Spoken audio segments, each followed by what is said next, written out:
വെച്ചു ആ പൈസ ഇങ്ങോട്ട് തന്നെ ഞാൻ പോയി പച്ചക്കറി വാങ്ങിക്കൊണ്ട്. ഇത്ര നാൾ ഞാനല്ലേ കടയ്ക്ക് പോയിരുന്നേ, ഞാൻ പൊക്കോണ്ട്. എനിക്ക് വഴി അറിയാം, നീ മിണ്ടാതിരുന്നോ.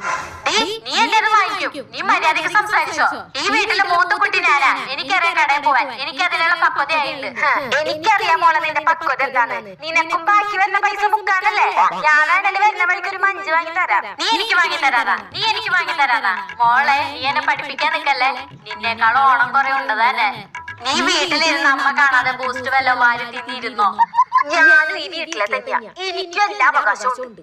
എടി എടി നീ നമ്മുടെ അമ്മയുടെ മോളല്ലേടി. എനിക്ക് ഇന്ന് ഓർമ്മയുണ്ട് ആ ദിവസം നമ്മുടെ വീട്ടിലെ പശു ചത്തുപോയി, അതിന് തിന്നാൻ വാങ്ങി വെച്ച തവിട് ബാക്കിയായി.